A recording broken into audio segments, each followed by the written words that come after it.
Alright, g'day, hi and welcome. Check that out. Plow guy better not hit that. Alright, I gotta put the pressure washer away too. That should work. I just gotta get a, we call it a little adapter for it. So I'm gonna walk around like this. Supposed to go up and do my taxes today, or not do, but pay for my taxes today. But it turns out it's freaking freezing raining out here. So the lady called me from H&R Block last night. You only get this from like small towns. Like she called me like from her home to my home. She goes, yeah. She goes, I'm not going in tomorrow because it's two things. So like don't panic. You can come Thursday instead. Like don't risk the roads. Like concerned for my well-being. How nice, eh? There you go. Look, I guess it looks good on the company there anyway. But that's Renfrew, so. People are pretty polite up there to begin with. Most of these small towns, people are very, very polite and stuff like that. So, but this snow is not polite. I still got chicken feathers left on my boots from the, because I wore these when we slaughtered the chickens. Yeah, I still got chicken feathers on there. How nice. Yeah, so it's just like a light drizzle. Figured I'd capture you some of this nice Canadian misery. There we go. Okay. It's going to get noisy in a second. At least it's nice and calm, so there's not a lot of wind. But, yeah. That guy's going to have his work cut out for him today. Especially doesn't look like the salting truck has been by.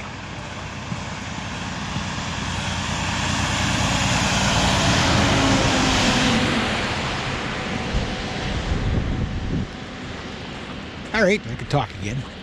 So, anyhow, yeah. So it's like I'm still.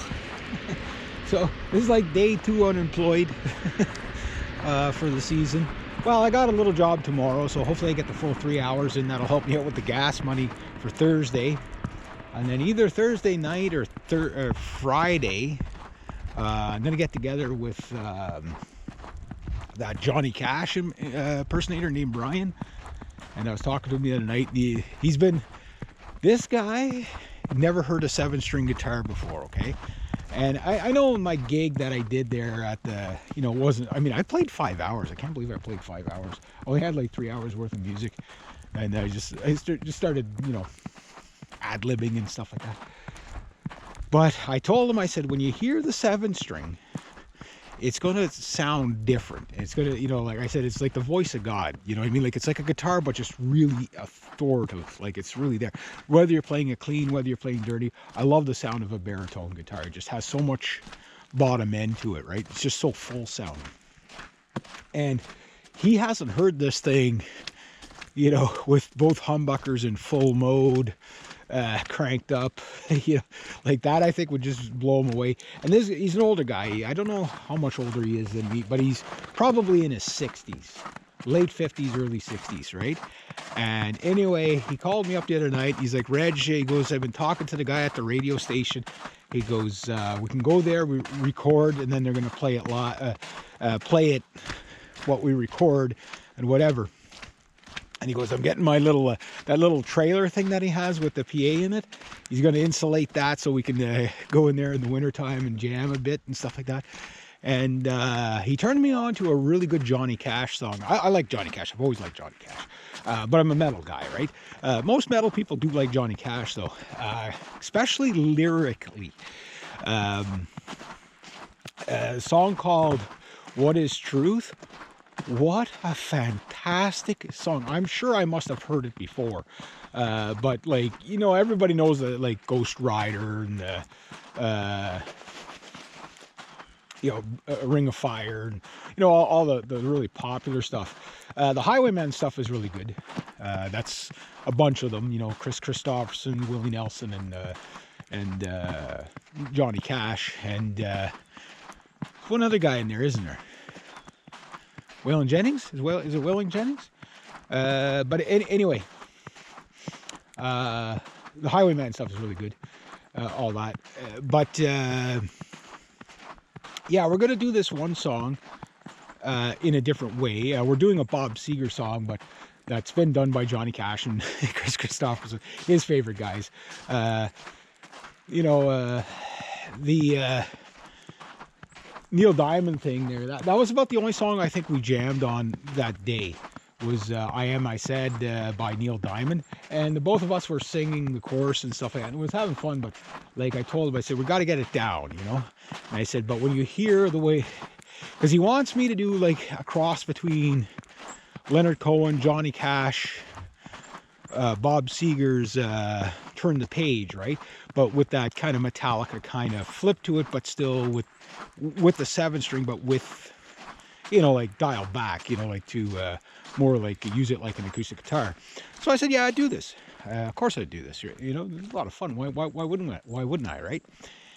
And boy, if I ever come up with, like if Metallica would have came up with the version of Turn the Page that I came up with, it'd blow your mind. I'd love to hear them play it with a 7-string. That it's just it's the same, but it's like from another universe. It's like the chord progressions are the same, but I take it down from, you know, the songs in E minor, right? But I take it down to B standard, you know, at one point in the song. So, and then I take it up to the key of A in another point of the song. So it's like, it's just, it goes all over the place. And then the best way I put it to Brian was that I said, I want you to think about it when you're singing it. Like there's a cage, you're in a cage and there's an animal trying to get in at you, like a, you know, a big beast trying to get in at you. And it just kind of like, you know, it's like you can hear the song and then you get these little blurbs like boom, boom, boom, boom, that kind of stuff, right? And it builds tension, the suspense and all that, right? And then as we get further in the song, the guitar gets a little, the playing gets a little more aggressive, guitar gets a little louder, and then of course at the end of the song, the beast gets into the cage, so to speak, and it's just like all hell breaks loose. You get to hear this epic 7-string just, you know, knocking the building off the foundation, ripping the paint off the walls. But it's all going to be done in the single coils on the, again, not full humbucker. And it's just going to be straight through the amp. And one trick as a musician that I've always tried to do and get away with, I don't always get away with, but is no matter what instrument you have in your hand, try that, make that instrument stand on its own, where the whole song could be just that instrument. Now, if you add in other things on top of that, that's cherry on top, right? But that was kind of my goal with this, is to, so that if somebody was listening to it on the radio, it would be musical enough that you could say it's a song. But then there'd be all these like crazy riffs and kind of lead licks, even a couple of neoclassical licks. But yet the song would still be held together. And it's a trick that Jimi Hendrix used to do, where